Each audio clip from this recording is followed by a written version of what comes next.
Il y a une vérité inconfortable que la plupart des gens préfèrent ignorer. Si votre calme dépend du fait que tout soit sous contrôle, vous avez déjà perdu. La plupart des gens vivent piégés dans le va-et-vient des circonstances, esclaves de réactions automatiques, accros à l'approbation et terrifiés à l'idée de perdre l'équilibre lorsque l'environnement cesse d'être prévisible.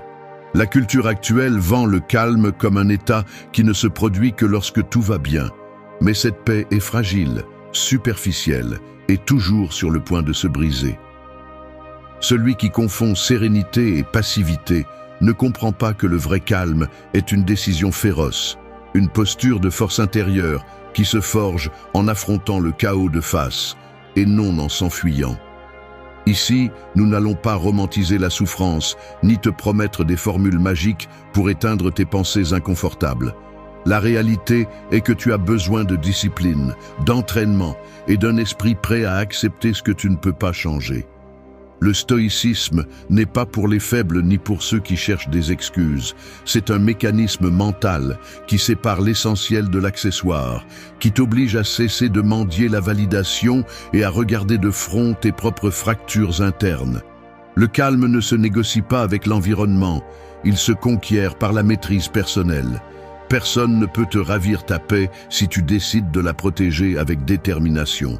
Aujourd'hui, tu vas apprendre 8 façons concrètes de construire ce calme puissant et absolu, non pas pour devenir un spectateur passif, mais pour être quelqu'un qui décide comment répondre, même lorsque tout semble être au bord de l'effondrement. Le calme est ton plus grand outil de pouvoir. Le maintenir en toutes circonstances est la différence entre être maître de ta vie ou vivre à la merci de ce que tu ne peux pas contrôler. 1. Entraîne ton esprit chaque jour. Ton esprit ne va pas se renforcer tout seul. Personne ne va venir l'entraîner à ta place. Ce que tu ne pratiques pas s'atrophie, et la faiblesse mentale est la racine de presque toutes tes crises. Les gens s'attendent à ce que la tranquillité arrive comme une sorte de récompense automatique. Mais la vérité est que le calme authentique est un résultat, pas un cadeau. Si tu prétends te maîtriser seulement lorsque le monde te frappe, tu es déjà en retard. Tout le monde veut de la résistance, mais presque personne ne supporte le poids de la discipline quotidienne. Tu n'es pas spécial. Les excuses que tu répètes, c'est juste que je n'ai pas le temps aujourd'hui. C'est comme ça que je suis. Je commence demain. Sont les mêmes qui détruisent la volonté de millions. Il n'y a pas de progrès sans un entraînement conscient et constant.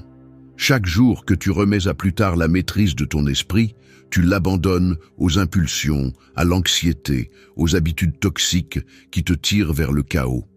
Tu ne peux pas exiger du calme lorsque tu ne l'as jamais cultivé avec de la sueur, de l'effort et de l'inconfort volontaire. L'esprit, tout comme le corps, répond à l'entraînement.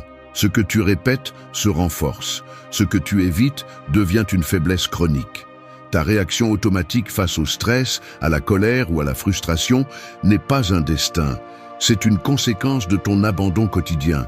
Si tu n'as jamais affronté le silence, si tu n'as jamais toléré l'inconfort sans chercher des distractions, si tu ne t'es jamais obligé à être présent, même lorsque tout ton système nerveux veut fuir ou exploser, alors tu n'as pas le droit de te dire fort. La maîtrise intérieure n'est pas une étiquette, c'est une dette payée par des renoncements et des décisions inconfortables. Le calme sans entraînement n'est qu'une façade. Entraîner l'esprit, c'est te défier chaque jour. Ne pas céder à la réaction immédiate, ne pas chercher le soulagement facile, ne pas te livrer à la validation des autres. Chaque fois que tu choisis la pause au lieu de l'impulsion, chaque fois que tu acceptes la réalité sans te plaindre, ni exiger qu'elle change pour te convenir, tu construis une base indestructible. Mais cela ne se fait pas automatiquement. Cela nécessite une vigilance brutale sur tes pensées, une honnêteté inconfortable sur tes schémas, un rejet constant de l'auto-apitoiement. Celui qui cherche des excuses s'enterre vivant sous la médiocrité de ses propres limites. Ne te trompe pas. Chaque jour, tu entraînes quelque chose. Soit tu entraînes la discipline, soit tu entraînes la paresse, soit tu renforces ta capacité à choisir, soit tu renforces ton addiction à la facilité. Il n'y a pas de point neutre. Si ton esprit s'effondre face à la première difficulté, ne blâme pas le monde, blâme ta routine. Entraîne-toi à supporter le poids de l'inconfort, à accepter le vide sans le remplir de bruit, à contrôler le flux interminable de pensées inutiles qui épuisent ton énergie. Si tu ne maîtrises pas ton esprit, ta vie sera le reflet de ce désordre interne. Arrête d'attendre que le calme soit une conséquence de conditions idéales. Le calme est le résultat d'une guerre silencieuse contre tes propres mécanismes faibles. Il n'y a pas de raccourci, pas de truc secret, pas de gourou qui puisse le faire à ta place. Fais ce qui est inconfortable aujourd'hui ou tu paieras des intérêts de souffrance demain. Seuls ceux qui entraînent leur esprit chaque jour peuvent maintenir le calme lorsque tout s'effondre. La discipline mentale est plus forte que n'importe quelle crise. Si tu n'entraînes pas, tu te brises. Si tu t'entraînes, tu deviens incassable. 2. Maîtrisez votre réaction face au chaos. Un message inattendu, le trafic bloqué alors que vous êtes déjà en retard, une critique sans filtre au milieu d'une réunion. Le chaos arrive toujours de manière petite et précise, juste au moment où cela vous intéresse le moins. Il n'est pas nécessaire qu'il y ait un désastre monumental pour dérailler l'esprit. Il suffit de ce moment où quelque chose échappe à votre contrôle et vous sentez la tension s'installer dans votre corps, comment votre respiration se raccourcit et l'impulsion de réagir grandit à l'intérieur. Ce qui suit ne dépend pas du monde, mais des mécanismes que vous avez renforcés en silence ou de ceux que vous avez négligés pendant des années. Car face au chaos, la réaction n'est pas seulement une réponse automatique, c'est le reflet fidèle de l'entraînement ou de l'abandon que vous portez en vous. C'est ici que la plupart échouent. Ils se justifient en disant qu'ils n'ont pas pu l'éviter, comme si leurs émotions étaient étrangères, comme si la colère ou l'anxiété étaient des météorites impossibles à éviter. Mais la vérité inconfortable est que chaque décharge émotionnelle est un permis que vous vous accordez, une habitude que vous répétez parce qu'elle vous est familière, parce que céder aux premières impulsions vous épargne l'effort de vous analyser. Le chaos a la capacité de dénuder vos croyances les plus profondes. Quand tout semble aller bien, il est facile de croire que vous avez le contrôle. Quand les plans s'effondrent, il devient clair à quel point vous maîtrisez vos propres filtres mentaux. Pourquoi certains s'effondrent-ils et d'autres restent-ils fermes ? Parce que la plupart vivent en pilote automatique, réagissant selon de vieux programmes, sans s'arrêter pour remettre en question d'où vient ce besoin d'avoir toujours raison, cet élan à défendre leur ego ou cette urgence à blâmer quelqu'un d'autre. L'esprit ne fait pas de distinction entre le chaos externe et interne si vous ne l'avez jamais entraîné à le faire. Si vous réagissez avec colère, avec plainte, avec drame, ce n'est pas parce que l'environnement est trop hostile, mais parce que votre seuil de tolérance est bas et votre discipline mentale est fragile. C'est là que se joue la véritable bataille, non pas dans ce qui se passe, mais dans la façon dont vous choisissez de l'interpréter et de répondre. Vous n'avez pas à devenir une machine froide, mais vous devez vous interroger sur le fait que votre réaction vous renforce ou vous affaiblit. Chaque fois que vous perdez le contrôle, vous renforcez l'idée que vous êtes une victime des circonstances. Chaque fois que vous choisissez le calme, vous vous rappelez que vous pouvez vous maîtriser même quand tout semble vous pousser à la limite.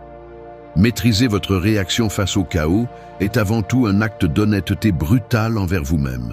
Il ne s'agit pas de faire semblant que rien ne vous affecte, mais de reconnaître le point exact où l'émotion surgit et de décider de ne pas vous laisser emporter par elle. Le premier élan est souvent le plus bruyant, mais il est rarement le plus sage. C'est ici que le stoïcisme entre en jeu.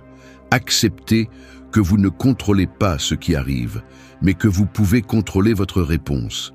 Cela exige une vigilance constante sur vos pensées, une sorte de filtre interne qui vous oblige à distinguer entre ce qui est urgent et ce qui est important, entre ce qui nécessite une réponse et ce qui cherche seulement à alimenter votre ego blessé. Plus vous vous entraînez, moins vous êtes réactif. Vous n'êtes pas obligé de réagir immédiatement. La pause est votre outil le plus puissant. Décidez de ne pas être esclave de vos impulsions. Faites de la pause une habitude, pas une exception. Vous êtes autant ce que vous choisissez de tolérer que ce que vous ne permettez pas dans votre esprit.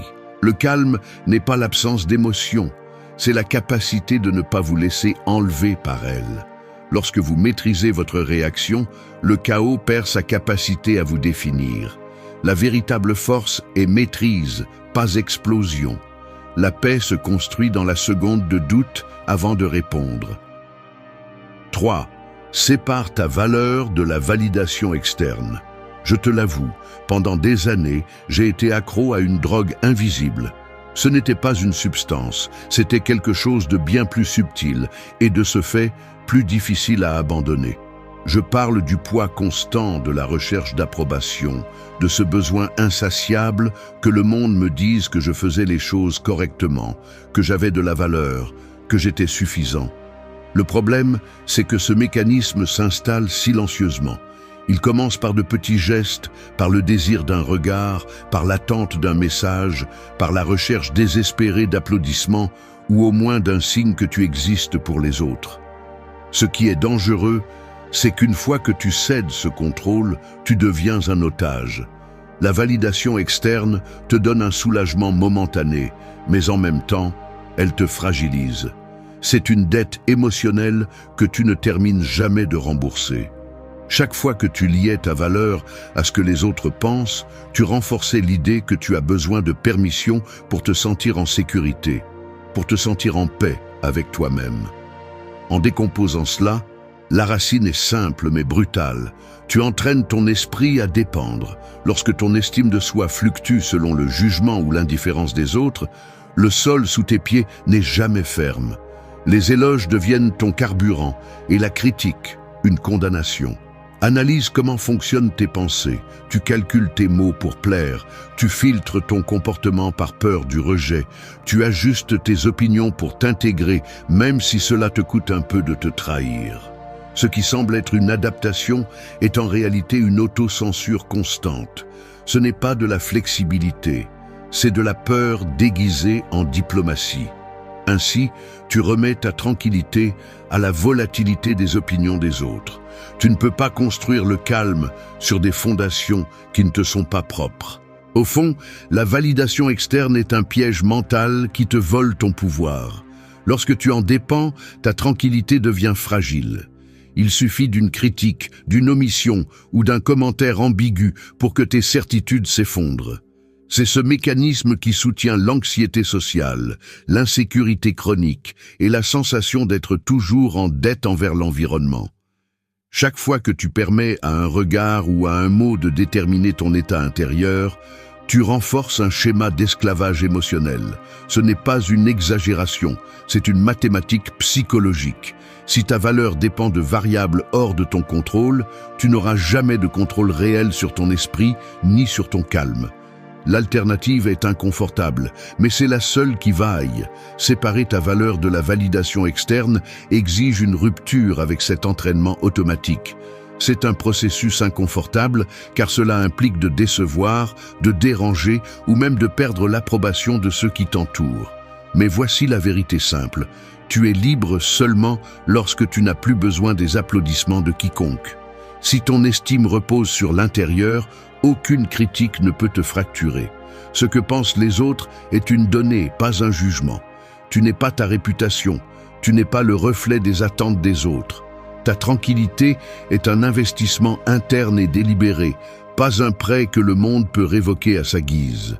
Mettre cela en pratique quotidienne nécessite un filtre mental impitoyable. Chaque fois que tu ressens l'urgence de chercher reconnaissance, arrête-toi et demande-toi si ce besoin renforce ou affaiblit ton caractère. La reconnaissance authentique ne doit jamais être le moteur, seulement une conséquence. Si ta mission est de plaire, ta vie sera une chaîne de concessions. Si ta mission est d'être intègre, le véritable calme sera à toi-même au milieu du rejet ou de l'indifférence.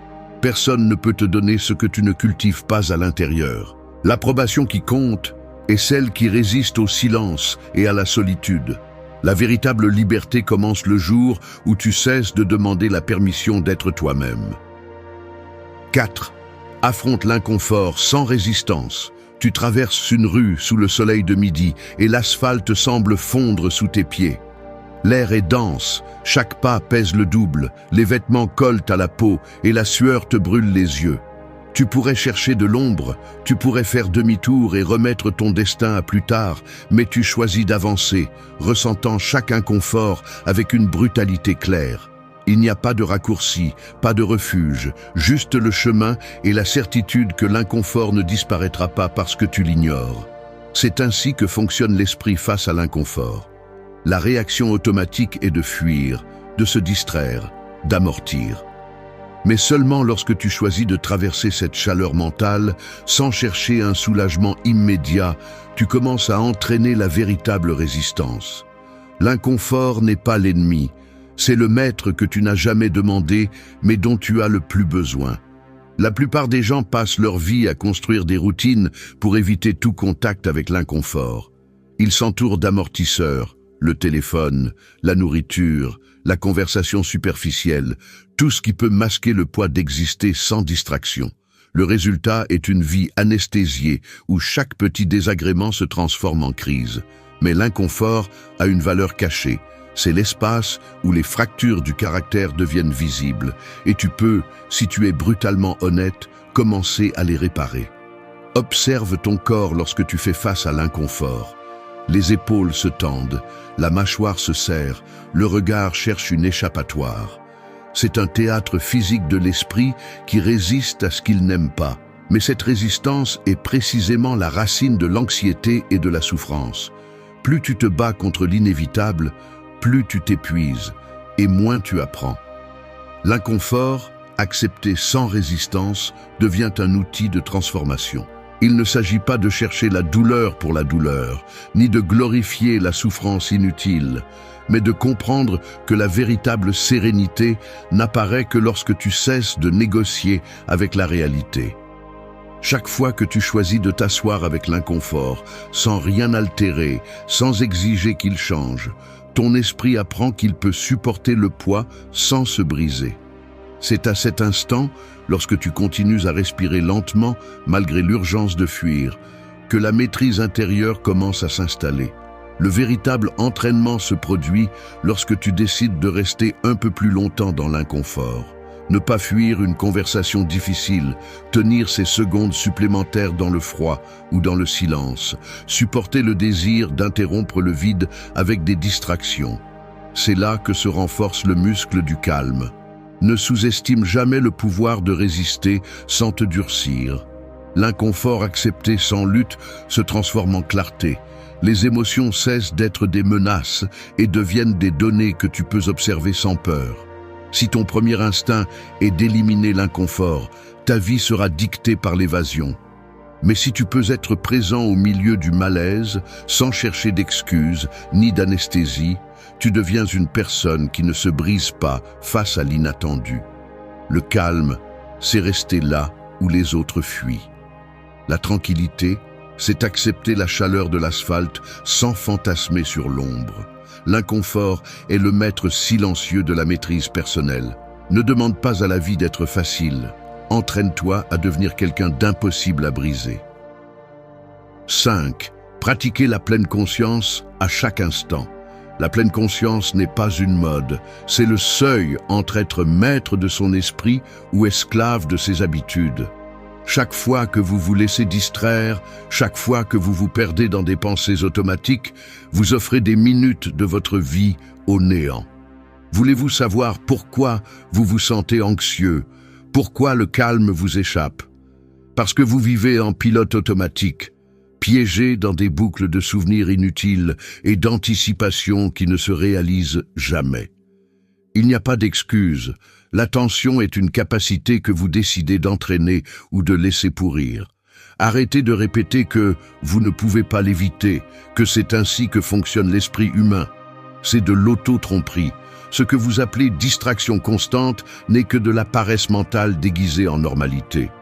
L'esprit inattentif est un terreau fertile pour le chaos. Chaque fois que vous laissez vos pensées vagabonder sans contrôle, vous ouvrez la porte à l'anxiété, à l'irritation et à la fatigue. Vous vous trompez en croyant que vous pouvez faire 1000 choses à la fois, mais vous ne parvenez qu'à fragmenter votre énergie et à affaiblir votre volonté. personne ne devient fort en vivant dans la dispersion. La pleine conscience est la discipline inconfortable d'être ici, de résister à la tentation de fuir vers des fantasmes ou des préoccupations. C'est regarder en face ce qui se passe, sans filtre, sans anesthésie, sans manipuler la réalité pour qu'elle corresponde à vos désirs. Il ne s'agit pas de devenir un robot, ni de forcer l'esprit à être vide, mais de prendre le contrôle brutal de ce que vous laissez entrer et de ce que vous décidez d'alimenter avec votre attention. L'auto-tromperie la plus courante est de croire que la pleine conscience est une pratique réservée à des moments spéciaux, lorsque vous méditez ou lorsque tout est silencieux. Mensonge. L'entraînement réel se déroule au milieu de la circulation, au bureau, dans le bruit et l'inconfort. Vous vous entraînez maintenant ou jamais. Si vous ne pouvez pas être présent en lavant la vaisselle, vous ne le serez pas non plus lorsque la vie exigera de vous de la fermeté. L'esprit indiscipliné se cache derrière des excuses. Je n'ai pas le temps. Je me laisse facilement distraire. C'est comme ça que je suis. Ce sont des phrases de défaite, non de quelqu'un qui veut maîtriser son destin. La pleine conscience est une décision que l'on prend à chaque geste, à chaque mot, à chaque pensée que vous choisissez de ne pas suivre. Voici une vérité qui dérange. Si vous ne contrôlez pas votre attention, quelqu'un d'autre le fera pour vous. Le monde est conçu pour capturer votre esprit, le programmer avec des stimuli et des notifications, vous vendre l'illusion que vous pouvez vous fragmenter sans conséquence. Vous n'êtes pas une victime, vous êtes complice. Chaque fois que vous cédez à l'impulsion de vérifier votre téléphone, d'interrompre le présent avec une préoccupation, vous renforcez le muscle de la déconnexion. Le coût est élevé. Un esprit qui ne sait pas être ici est un esprit faible, vulnérable et manipulable. La pleine conscience est l'outil le plus sous-estimé et le plus puissant du contrôle personnel. Prenez vos responsabilités. Le calme que vous recherchez commence au moment où vous choisissez d'être présent. Le passé n'existe plus, le futur est un pari. Vous n'avez que la brutalité de l'instant présent. La pleine conscience n'est pas une technique, c'est une déclaration de guerre contre la dispersion chronique. Ne vous définissez pas par l'esprit automatique que vous avez hérité. Entraînez le muscle de la présence jusqu'à ce qu'il devienne votre état naturel. Arrêtez de chercher des échappatoires. Confrontez le moment avec toute votre présence. L'esprit concentré est invulnérable. La pleine conscience est pouvoir en état pur. 6. Utilisez le silence comme outil de pouvoir. Le silence n'a jamais été un refuge confortable. C'est un outil de pouvoir que la plupart sous-estiment parce qu'ils en ont peur. Le bruit constant, tant externe qu'interne, est devenu la norme parce que l'esprit faible ne supporte pas de se confronter à lui-même sans distraction. Lorsque vous êtes incapable de tolérer le silence, vous montrez que votre calme dépend de l'anesthésie et non de la maîtrise. L'inconfort du silence est qu'il vous confronte à vos mécanismes les plus primitifs. L'urgence de parler pour combler les vides, le besoin d'expliquer tout, l'impulsion de réagir à tout stimulus. Mais c'est là, dans cette pause inconfortable, que surgit la véritable force. Celui qui apprend à habiter le silence découvre qu'il n'a pas besoin de répondre à tout, qu'il n'y a aucune obligation de justifier chaque émotion, ni de participer à tous les jeux de validation des autres.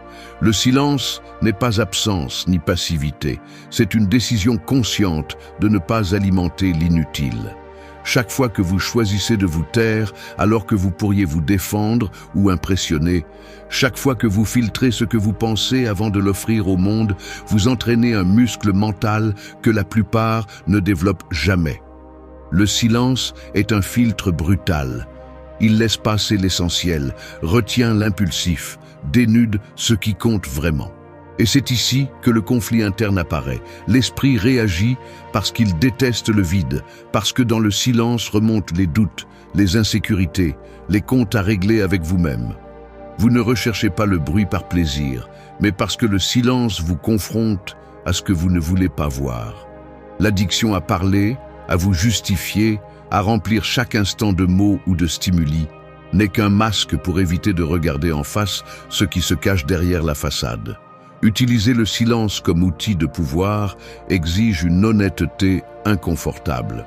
C'est accepter que tout ce que vous pensez ne mérite pas d'être exprimé, que toute émotion n'a pas besoin d'être partagée, que votre valeur ne se mesure pas à la quantité d'opinions que vous jetez au monde. Observez votre impulsion à interrompre, à expliquer, à participer à des discussions inutiles. Là se cache la peur, l'insécurité, une dette émotionnelle que vous essayez de régler avec des mots. Mais chaque fois que vous choisissez le silence délibéré, vous désaccoutumez votre esprit au vice de la réactivité.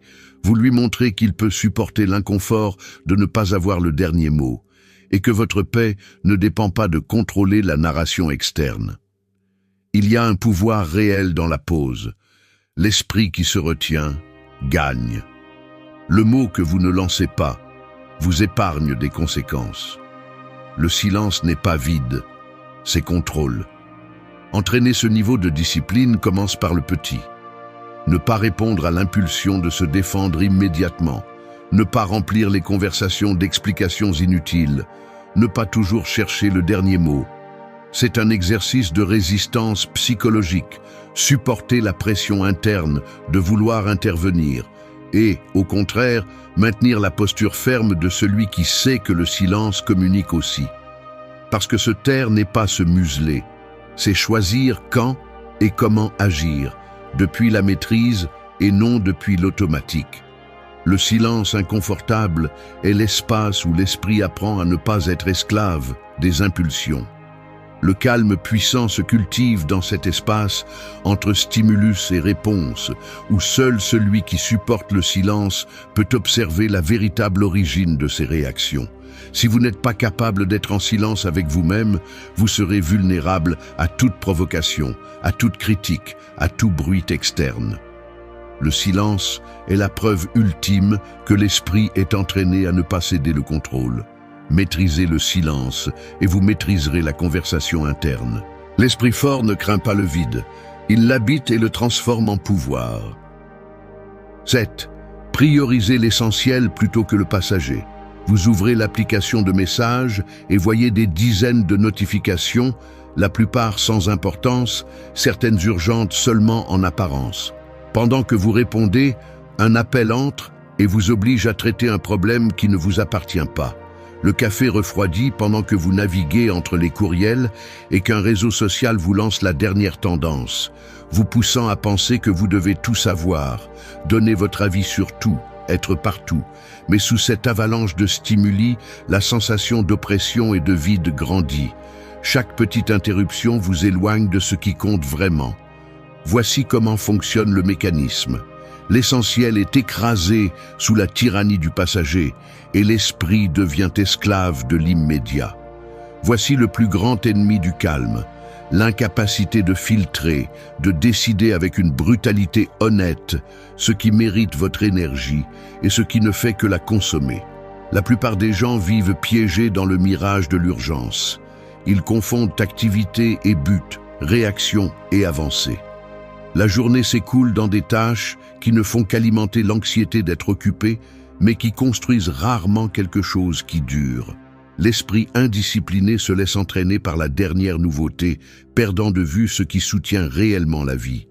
Des relations solides, la santé mentale, des projets qui vous transforment, des valeurs qui ne changent pas avec le climat social. Le prix de cette dispersion est élevé. Vous finissez fatigué, insatisfait, et pire encore, avec la sensation d'avoir perdu le contrôle sur votre propre existence. Si vous ne décidez pas de l'essentiel, le monde le décidera pour vous, et son critère sera toujours votre faiblesse, pas votre force. La racine du problème est mentale, pas logistique. Le désordre extérieur est le reflet de la confusion intérieure, ne pas savoir distinguer le permanent de l'éphémère, le précieux du trivial.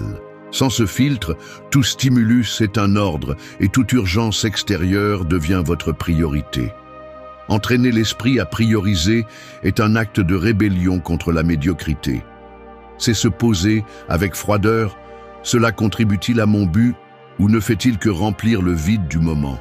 La plupart évitent cette question car elle exige des renoncements inconfortables. dire non à ce qui est populaire, mettre des limites là où il n'y avait auparavant que complaisance, accepter que le temps est un compte à rebours. Celui qui ne priorise pas se disperse. Celui qui se disperse perd toute capacité de maîtrise. Lorsque vous avez clairement défini l'essentiel, la sérénité devient automatique. Vous n'avez plus besoin de dépenser de l'énergie à vous justifier ni à poursuivre ce qui ne vous concerne pas. L'esprit entraîné à l'essentiel supporte le passage des modes, des crises et des changements d'environnement sans perdre son axe. Voici la phrase emblématique: l'urgent est un voleur déguisé en importance. Chaque fois que vous choisissez l'essentiel plutôt que le passager, vous renforcez le muscle de l'autocontrôle et vous vous rapprochez du calme inébranlable. La discipline ne réside pas dans le fait de faire plus, mais dans l'ignorance de ce qui n'apporte rien. Voici la stratégie que peu osent appliquer. Filtrer sans pitié, refuser l'accès à ce qui ne renforce pas, supporter l'inconfort de rester en dehors de la conversation superficielle. Il ne s'agit pas de vous isoler, mais de choisir avec une précision chirurgicale où vous mettez votre attention, votre temps et votre énergie. Lorsque vous faites de l'essentiel votre centre de gravité, tout le reste perd son pouvoir sur vous. La vie s'éclaircit et le chaos devient juste du bruit de fond. Le calme est le résultat naturel de la priorisation de ce qui définit votre caractère et de laisser mourir ce qui n'a jamais été indispensable. Vous ne pouvez pas tout contrôler, mais vous pouvez décider de ce qui pèse et de ce que vous lâchez. L'esprit fort est sélectif. Il choisit ce qui reste, lâche ce qui passe. 8. Fais du calme un choix conscient. Je confesse que pendant longtemps, ma réaction face à tout bouleversement était un tremblement intérieur difficile à dissimuler, même si à l'extérieur, je feignais une contenance que je ne ressentais pas. Un message inattendu, une nouvelle qui perturbait mes plans, le ton inconfortable d'une conversation suffisait à ce que ma mâchoire se tende et qu'un léger tremblement s'installe dans mes mains. Je devenais spectateur de mon propre corps, remarquant le pouls accéléré, les pensées débridées et cette urgence enfantine que tout revienne sous contrôle. À ces moments-là, le mot « calme » me semblait un luxe étranger, un état réservé aux gens avec moins d'exigences ou de problèmes. Je me trompais en pensant que la tranquillité était une conséquence et non une décision. Mais la réalité est que chaque geste, chaque respiration superficielle, chaque regard nerveux était la preuve exacte que j'avais choisi, même par omission, de ne pas maintenir le calme. Maintenant, je vois avec une clarté presque brutale que le calme n'arrive ni par accident, ni par génétique. C'est un choix inconfortable, fait au moment précis où tout en toi veut répondre au vieux schéma, serrer les dents, élever le ton, chercher des coupables ou fuir. Le corps envoie des signaux, les épaules se haussent, la voix tremble légèrement ou se durcit, la respiration devient courte et saccadée. C'est là, dans cette seconde où l'on ressent le poids de l'inconfort, que tu as l'opportunité de choisir. Ce n'est pas de la magie, ce n'est pas de l'auto-assistance vide. C'est un acte conscient. Tu détends la mâchoire, tu expires plus lentement, tu observes l'impulsion de réagir et tu décides de ne pas céder. Le calme est un muscle qui s'active sous pression. La plupart attendent de ressentir la paix pour agir avec maîtrise. La vérité est que tu agis d'abord avec maîtrise, et c'est ainsi que le calme apparaît. Choisir le calme ne signifie pas nier ce qui te dérange, ni abandonner la fermeté. C'est regarder en face ce qui se passe, sans dramatiser ni minimiser, et décider que tu ne vas pas offrir ton énergie à ce que tu ne peux pas contrôler. C'est un processus qui se ressent sur la peau. Quand tout en toi veut discuter, tu choisis d'écouter et de soutenir le regard, même si à l'intérieur, la tension brûle comme un feu lent. Quand le monde te pousse à l'urgence, tu choisis de te déplacer plus lentement, répondant avec clarté et économie de mots. C'est inconfortable, oui. L'inconfort est le prix du calme conscient. Mais ce prix est toujours inférieur à celui de perdre le contrôle et de regretter ensuite l'épuisement émotionnel. Le quotidien est rempli de petites épreuves. La file qui avance plus lentement, la critique déguisée en conseil, l'erreur personnelle qui te laisse exposer. Si tu t'observes, tu verras comment le corps veut toujours devancer l'esprit, cherchant la sortie la plus rapide.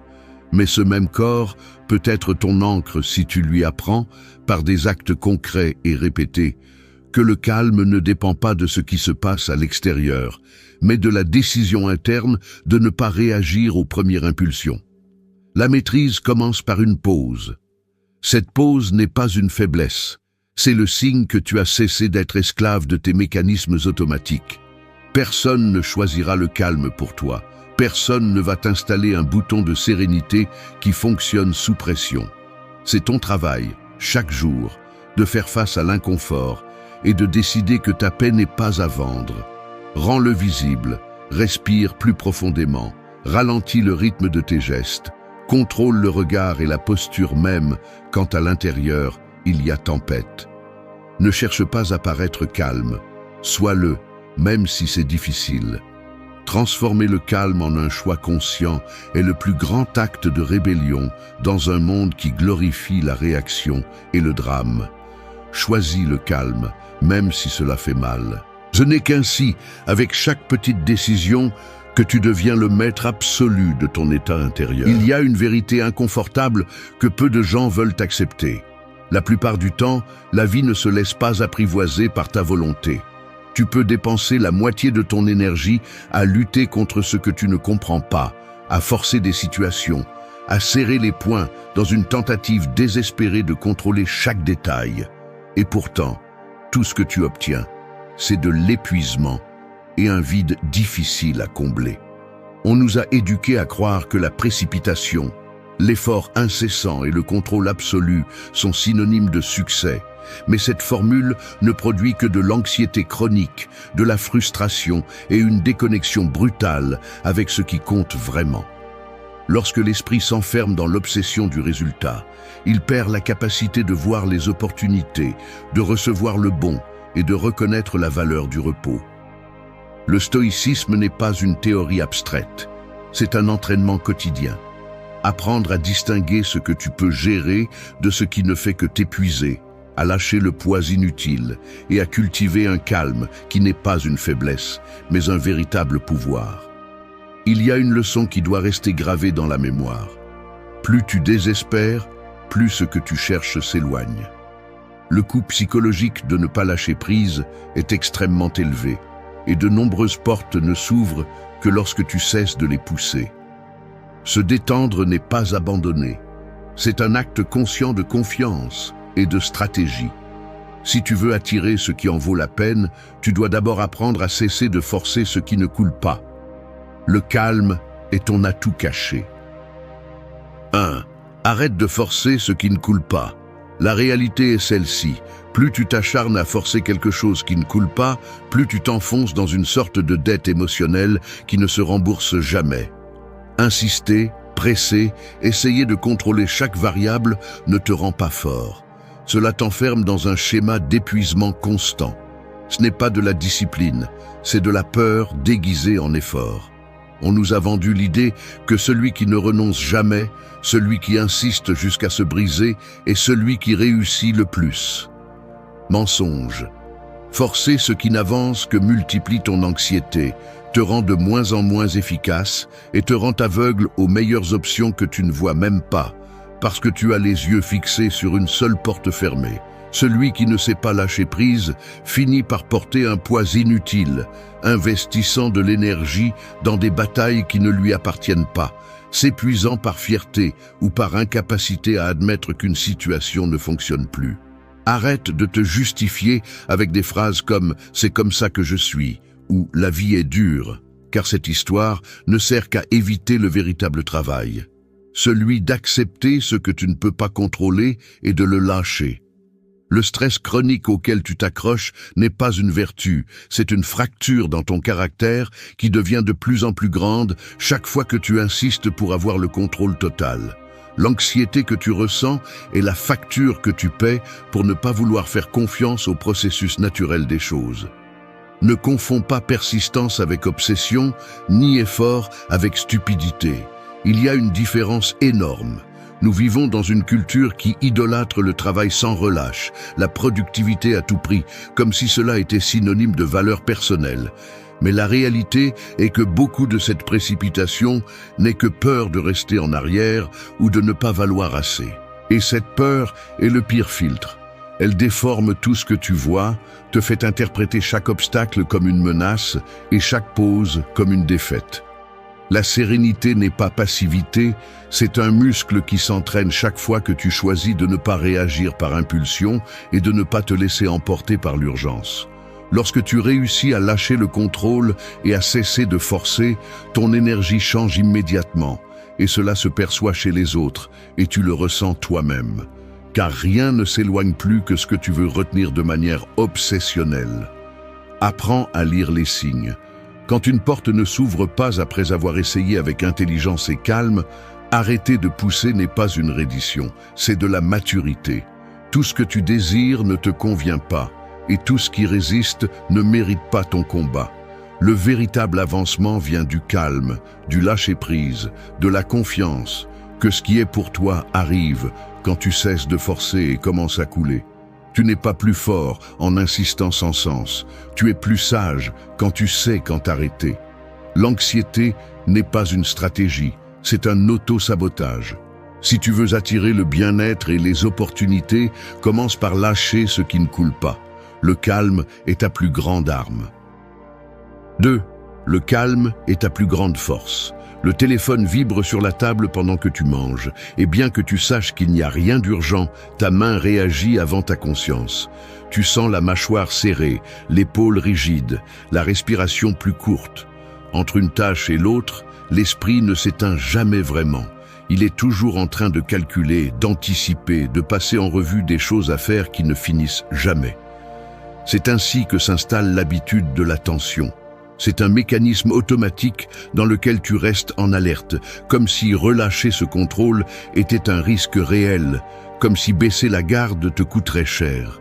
Mais sous cette hyperactivité se cache une peur silencieuse. La croyance que si ce n'est pas toi qui soutiens tout, quelque chose va s'effondrer, et alors tu te retrouveras exposé, vulnérable, insuffisant. Le problème est que ce mode de vie te vole ta présence et épuise ton énergie, jusqu'à ce que tu ne remarques même plus ce qui perd son sens et ce qui compte vraiment. Le calme, contrairement à ce que beaucoup pensent, n'est pas l'absence de problème ni un idéal lointain. C'est une décision constante, un ajustement intérieur. C'est la capacité de reconnaître l'impulsion de réagir, d'accélérer et de choisir consciemment de ne pas le faire. Ce n'est pas de la passivité ni de l'indifférence, mais une forme d'autorité sur ton propre système nerveux. Tu cesses d'être otage des stimuli extérieurs et commences à répondre depuis une base plus solide, moins réactive. C'est ici que la philosophie stoïque met l'accent. La véritable force ne se mesure pas à la quantité de choses que tu peux contrôler à l'extérieur, mais au degré de maîtrise que tu as sur tes réponses. Un muscle qui s'entraîne lorsque tu décides de ne pas nourrir l'urgence, lorsque tu te donnes la permission de respirer avant d'agir. Le conflit surgit lorsque ton esprit te vend l'idée que seule la précipitation et le contrôle garantissent des résultats. Mais demande-toi honnêtement, combien de fois cette anxiété t'a-t-elle vraiment donné de la clarté? Normalement, elle ne fait que brouiller le jugement, fragmenter l'attention et te faire perdre des opportunités par épuisement. Le calme, en revanche, est la base à partir de laquelle tu peux observer sans distorsion, distinguer l'essentiel de l'accessoire et agir avec moins d'épuisement mais plus d'efficacité. Lorsque tu lâches la nécessité de tout serrer, tu laisses de l'espace pour que les choses se réorganisent sans ton intervention obsessive. Ce qui est paradoxal, c'est que ce que tu cherches le plus arrive lorsque tu cesses de le poursuivre avec désespoir. Le calme n'est pas de la résignation, c'est une confiance active. La sérénité ouvre des portes que l'anxiété ferme. Tu n'as pas besoin de prouver ta force en poursuivant sans relâche chaque résultat. La véritable autorité est interne et elle se manifeste chez ceux qui peuvent être au milieu du chaos et pourtant ne pas perdre leur centre. Celui qui maîtrise le calme maîtrise sa vie. 3. Le contrôle interne surpasse le contrôle externe. Je vais confesser quelque chose d'inconfortable. Parfois, je me surprends à être piégé dans une sorte de paranoïa silencieuse, comme si toutes les variables de ma vie dépendaient uniquement de ma capacité à anticiper et à contrôler chaque micro-détail. Ce n'est pas une posture héroïque, ni une stratégie brillante. C'est plutôt une réaction automatique qui surgit de la peur de perdre du terrain, d'être exposé si les choses ne se passent pas comme elles devraient. Je reconnais qu'à ces moments-là, je deviens mon propre geôlier.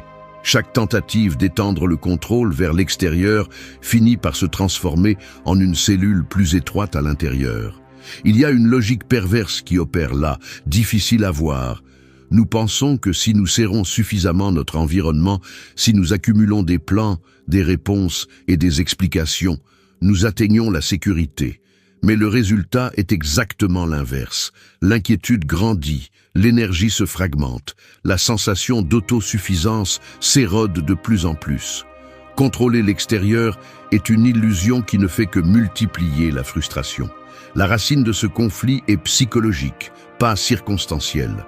L'impulsion de surveiller, de corriger et de forcer ne naît pas du désir d'améliorer, mais de la peur de l'imprévisible. C'est une sorte d'assurance émotionnelle mal conçue. Nous cherchons des garanties à l'extérieur parce que nous ne faisons pas confiance à notre capacité de nous adapter à l'intérieur. Et c'est là le véritable talon d'Achille. Lorsque l'accent est mis sur la manipulation de ce qui se passe à l'extérieur, personne, résultat, délai, la perception de l'agence réelle s'affaiblit, celle qui ne s'entraîne qu'en dominant ses propres réactions. C'est ici que le stoïcisme est brutalement clair. Vous ne pouvez exercer de pouvoir que sur vos jugements, vos actions, votre attitude. Le reste est un territoire étranger, et dépenser de l'énergie là-bas, c'est la perdre deux fois. D'abord, vous vous épuisez à lutter, puis vous vous frustrez parce que la réalité n'obéit pas à vos exigences. Il faut être honnête. La plupart des crises d'anxiété, d'épuisement et de déception proviennent de cette erreur de calcul. Nous confondons influence et contrôle absolu et nous devenons esclaves de variables qui n'ont jamais été les nôtres. Le véritable contrôle interne ne consiste pas à se protéger de la vie, mais à développer la capacité de répondre avec clarté et équilibre à tout ce qui arrive. Cela, et rien d'autre, est la liberté émotionnelle.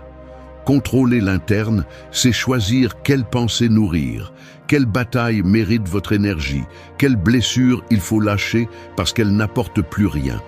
Ce n'est pas de la résignation, c'est une stratégie lucide. La paradoxe est frappant. Plus vous investissez dans le façonnement de l'extérieur, plus vous perdez le contrôle sur vous-même.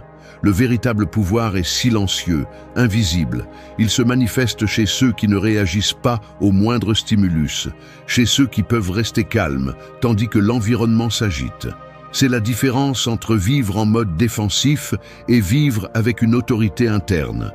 Ce que vous contrôlez à l'extérieur est temporaire. Ce que vous maîtrisez à l'intérieur demeure. Au final, ce qui vous définit n'est pas ce qui se passe, mais comment vous répondez. L'esprit discipliné est le plus grand des refuges. Si vous cherchez la sécurité, commencez à la construire dans votre propre jugement. Tout le reste n'est qu'un décor. 4. Moins d'anxiété, plus de clarté mentale. Un esprit saturé d'anxiété ressemble à un pare-brise recouvert de boue. Peu importe à quelle vitesse tu vas, peu importe combien tu essaies d'avancer, tu ne fais que voir des formes floues et réagir trop tard à ce qui compte. Les pensées courent d'un côté à l'autre, tourbillonnent dans une sorte de trafic mental qui ne se dégage jamais, et chaque décision semble être un coup à l'aveugle. Tu le ressens dans le regard qui bouge de manière agitée, dans les doigts qui tambourinent sur la table, dans la façon dont le corps se tend sans qu'on lui demande. C'est ainsi que l'anxiété sabote la clarté. Elle cache l'essentiel derrière un rideau d'urgence, de doutes répétés et de scénarios qui ne se réaliseront probablement jamais. C'est comme essayer de déchiffrer une carte avec des mains tremblantes. Tout devient plus difficile, plus confus, plus épuisant. Lorsque tu parviens à réduire cette anxiété, même un peu, la différence est brutale. Le monde extérieur ne se transforme pas, mais ce que tu en vois change. Les détails sautent aux yeux. Les gestes des autres deviennent plus nets. Les opportunités ne passent plus inaperçues. La clarté mentale n'est pas un cadeau, c'est une conséquence directe de baisser le volume interne.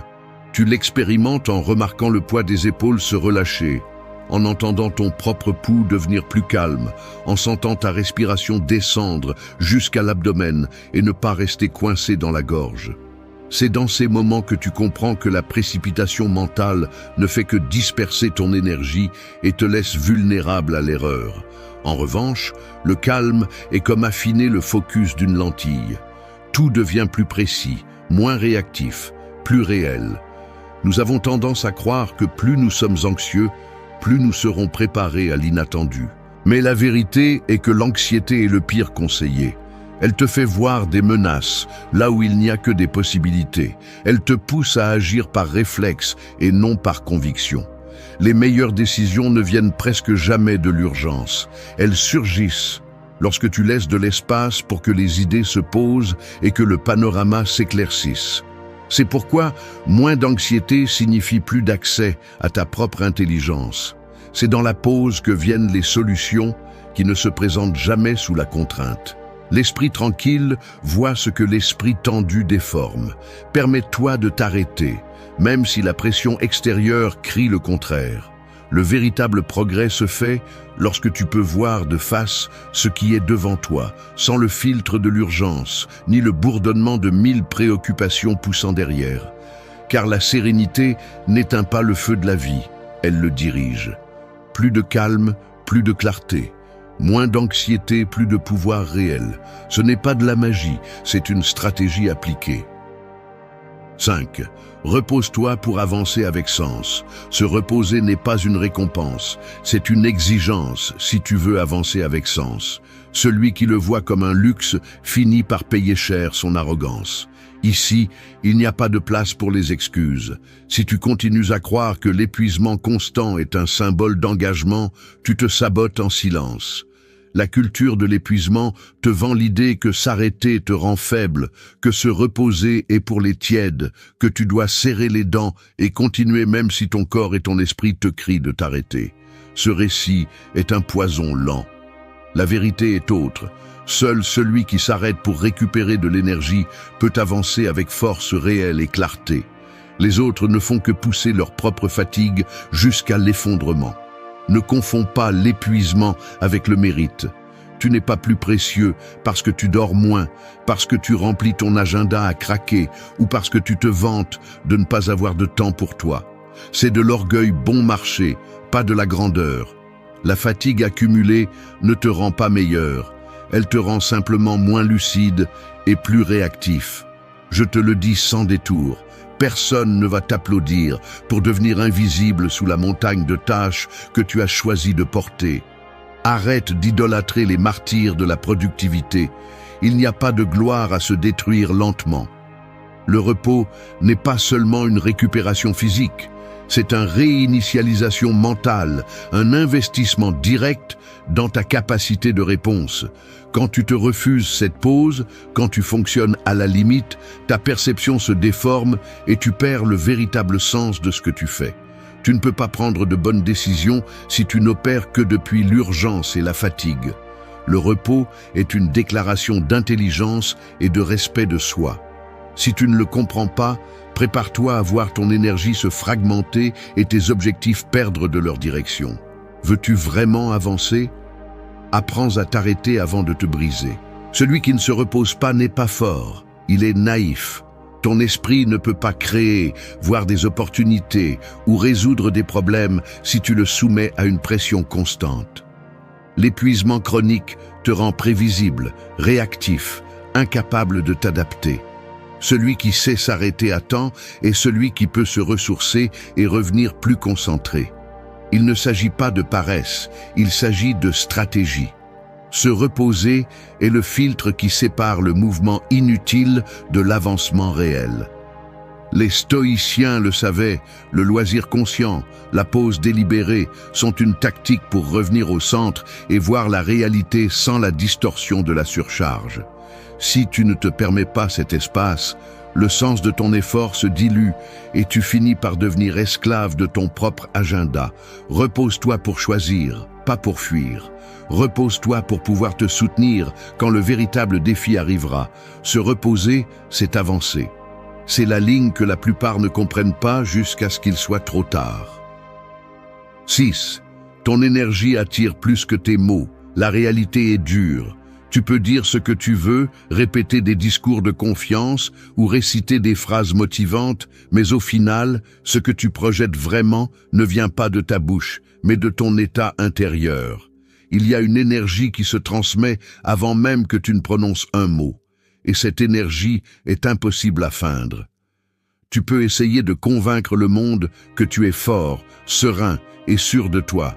Mais si à l'intérieur de toi, ce qui prédomine est la fatigue, l'anxiété ou la peur de l'échec, c'est cela que les autres perçoivent, même s'ils ne le comprennent pas de manière consciente.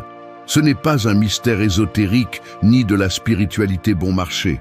C'est de la psychologie de base. Ta tension interne se filtre dans tes gestes, dans le rythme de ta voix, dans la manière dont tu écoutes ou interromps, dans la façon dont tu maintiens le regard ou évites le contact. Rien ne révèle plus ton monde intérieur que la qualité de ta présence. C'est la véritable monnaie avec laquelle tu négocies chaque opportunité, chaque lien, chaque résultat.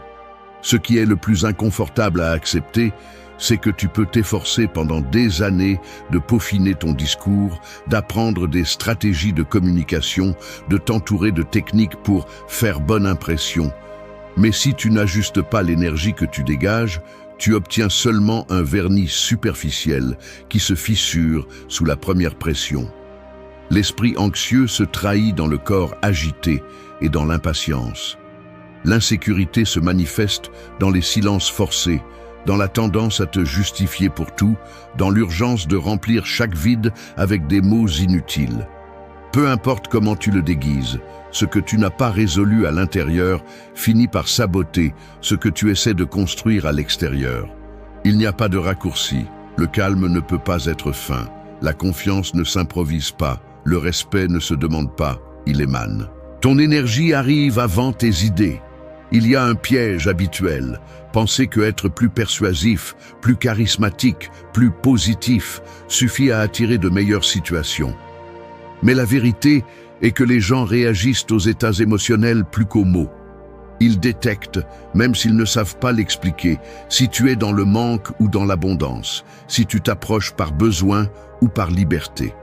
Et pas seulement les gens, les situations, les opportunités, même les résultats tendent à s'aligner avec le niveau à partir duquel tu opères. L'anxiété repousse, le calme attire, la peur te met en mode défense, la sérénité te rend magnétique. Il n'y a pas moyen de tromper la vie là-dessus, c'est brutalement honnête. Tu ne peux attirer que ce que tu cultives déjà intérieurement. Si ton énergie est de rareté, tout autour de toi te le rappellera. Si ton énergie est de calme et de certitude, même les défis deviennent plus gérables. Il ne suffit pas de vouloir, il faut maintenir une présence qui le permette. Le corps et l'esprit ne mentent pas. Change d'abord ton énergie, puis change ta réalité. Ce que tu irradies pèse plus que ce que tu déclares. C'est la véritable influence. 7. Savoir recevoir est une compétence essentielle. On te propose de l'aide avec les sacs au supermarché et ton premier instinct est de la refuser. Quelqu'un te fait un compliment sincère et tu le minimises, disant que ce n'est pas grand-chose. Un ami insiste pour t'inviter à un café et ta réponse automatique est de chercher ton portefeuille, comme si accepter était un fardeau ou une dette gênante. Il y a un schéma là-dedans. L'inconfort face à l'acte de recevoir, la tendance à bloquer tout ce qui ne vient pas de nos propres efforts ou de notre contrôle. On nous a appris, presque sans s'en rendre compte, à ne valoriser que ce que nous obtenons par la force, comme si accepter quelque chose qui arrive sans lutte était un signe de faiblesse ou de dépendance. Et c'est là que commence le problème, car rejeter ce que la vie t'offre est une forme silencieuse d'auto-sabotage. En analysant cette réaction, ce qui apparaît est un mélange de fierté mal placée et de méfiance. La fierté te fait sentir que tu ne mérites rien, que tu n'es pas combattu jusqu'à l'épuisement. La méfiance te murmure que tout cadeau cache un piège, que ce que tu ne contrôles pas peut se retourner contre toi. Le résultat pratique est que tu fermes les portes aux opportunités, au soutien et même aux petits plaisirs qui pourraient alléger ta journée. Savoir recevoir n'est ni de la passivité ni de la commodité. C'est reconnaître la valeur de l'ouverture et de l'humilité. L'autosuffisance absolue est une fantaisie qui ne conduit qu'à l'épuisement et à l'isolement. La vie ne fonctionne pas comme un système de récompense strictement proportionnel à l'effort. Souvent, le meilleur arrive par des voies inattendues, et seul celui qui est ouvert peut en tirer parti. Si tu examines la racine de ce sujet, tu remarqueras qu'au fond de l'incapacité à recevoir se cache la peur. La peur de rester redevable, de perdre le contrôle, de t'exposer à une éventuelle déception.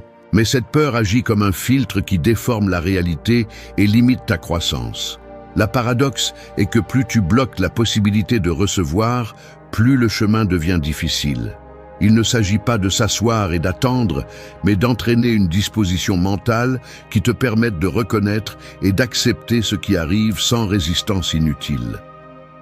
Recevoir est aussi une compétence stratégique.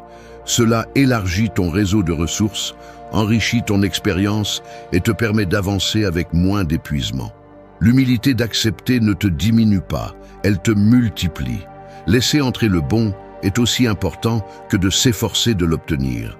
La clé est d'ajuster ce mécanisme interne qui rejette par principe.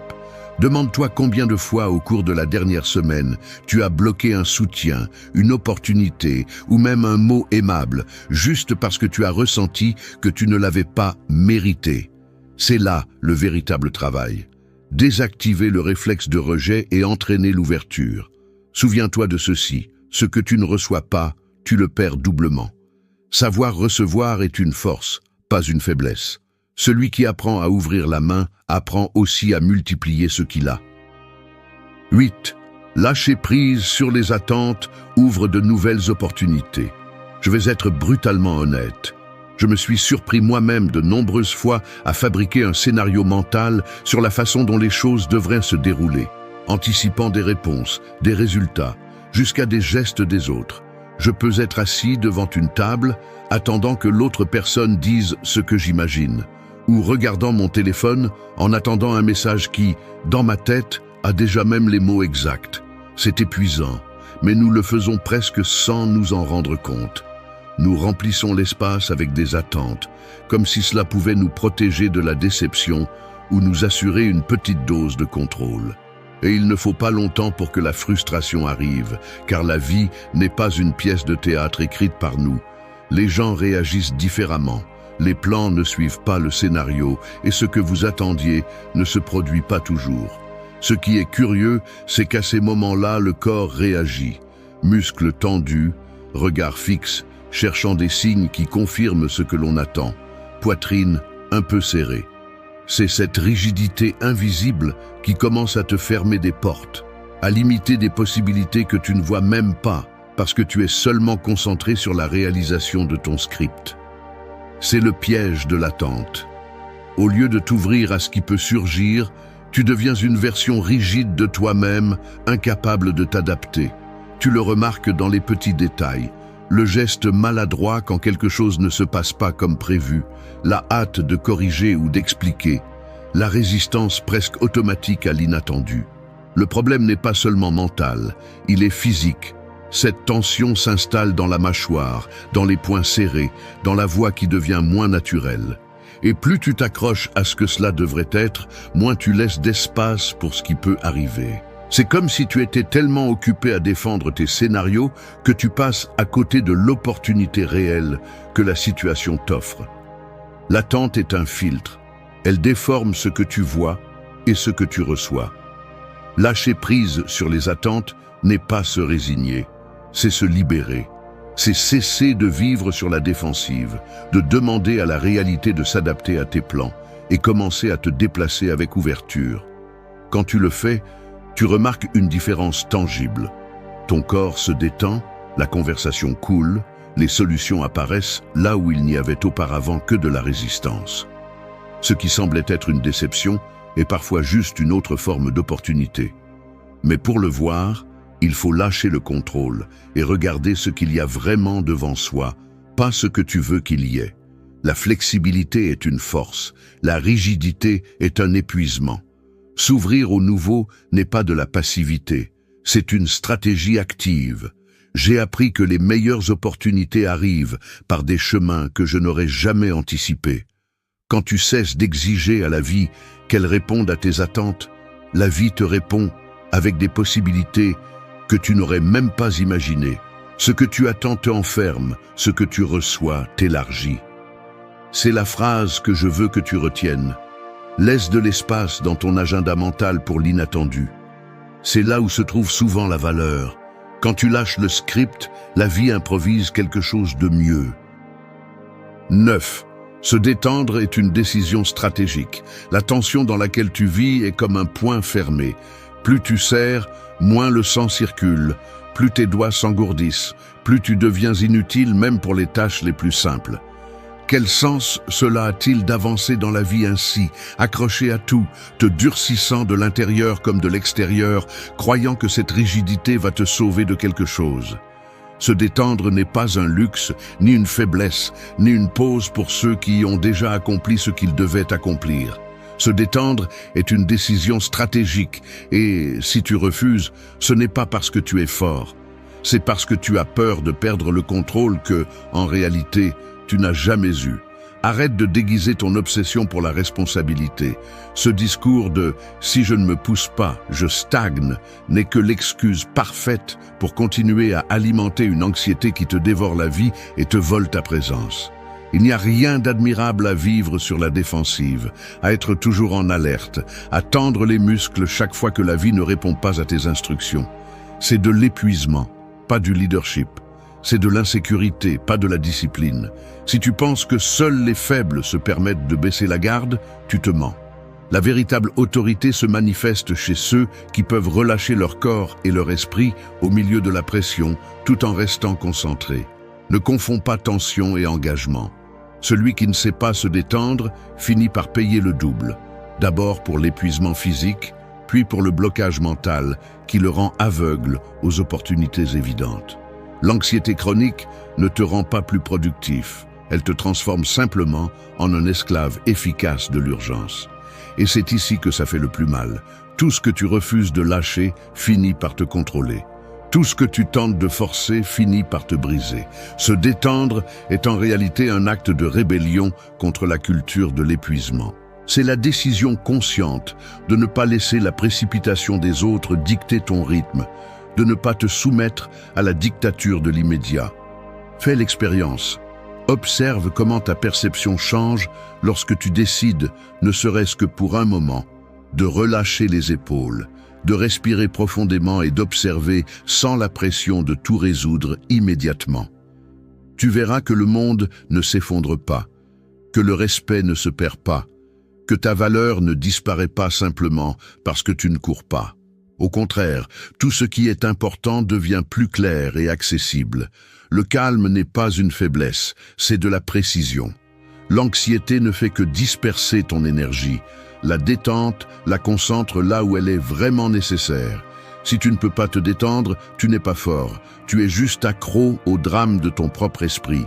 Assez d'excuses. Choisis de lâcher prise. Choisis de relâcher le poing. Le véritable pouvoir est le calme maintenu au milieu du mouvement.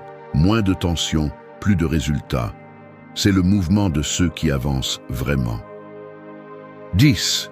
Fais confiance au processus, pas à la précipitation. La précipitation est le déguisement préféré de la peur. C'est aussi simple que brutal. Derrière chaque impulsion de tout résoudre tout de suite, d'anticiper chaque détail et de pousser le temps en avant, se cache une profonde méfiance envers le processus même de la vie. Ce n'est pas facile à admettre, car nous avons tous été entraînés à associer lenteur avec échec, pause avec insécurité et patience avec faiblesse.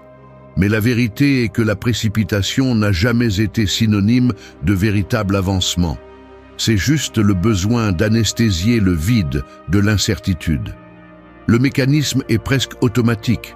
Quand tu sens que quelque chose ne bouge pas au rythme que tu décides, l'esprit commence à construire des scénarios de perte et d'urgence, réclamant des solutions immédiates par peur que l'incertitude te laisse sans fondement. C'est là que tu es piégé dans le cercle vicieux. Plus tu veux accélérer, plus tu deviens maladroit, plus tu commets d'erreurs, moins tu vois. Au fond, la précipitation est le déni de la confiance. C'est l'incapacité de tolérer le processus naturel de maturation des choses, comme si tout devait répondre à tes temps et attentes, comme si la vie dépendait exclusivement de tes calculs et de ton contrôle. Ce qui est le plus difficile à comprendre, c'est que la véritable croissance se produit dans des délais que tu ne peux pas forcer. Il y a une anxiété installée qui te fait sentir constamment en retard, comparant ton parcours à celui des autres, comme s'il y avait une horloge invisible marquant ce que tu aurais déjà dû accomplir. Mais cette course est un piège. Chaque fois que tu choisis la précipitation plutôt que la confiance, ce que tu perds, c'est la présence. Et avec cela, tu perds la capacité d'ajuster ta perception à ce qui se passe ici et maintenant. Il est beaucoup plus facile de courir que de faire face au fait que tout ne dépend pas de ta volonté. Mais cette acceptation est le premier pas vers la liberté. Le processus n'est jamais linéaire et la plupart des avancées se produisent dans les marges, dans les temps morts, dans cet espace où tu cesses de presser et permets aux choses de mûrir à leur rythme. J'ai découvert que la véritable force est la patience active, celle qui ne s'endort pas, mais ne désespère pas non plus. Celui qui fait confiance au processus ne renonce pas et ne s'éteint pas. Il comprend simplement que la vie a ses propres mécanismes et que ta tâche est d'être préparé, pas de forcer. C'est là la différence entre vivre avec anxiété et vivre avec autorité interne. Celui qui se laisse entraîner par la précipitation devient esclave de ses peurs. Celui qui apprend à faire confiance devient maître de son temps. Ne confonds pas mouvement avec avancement. Tout ce qui s'accélère n'atteint pas nécessairement plus loin. Parfois, c'est dans le repos que le sens se révèle et que les opportunités s'alignent. Fais confiance au processus, pas à la précipitation. Ce qui est pour toi arrive quand tu cesses de le pousser. Il n'existe pas de raccourci plus sûr que la patience lucide. Merci d'être resté jusqu'à la fin de la vidéo. Si vous avez tout vu, commentez « Je suis stoïcien » comme notre signe secret, indiquant que vous êtes un véritable apprenant du stoïcisme. N'oubliez pas de vous abonner et de liker la vidéo si elle vous a plu. Rendez-vous dans la prochaine vidéo et rappelez-vous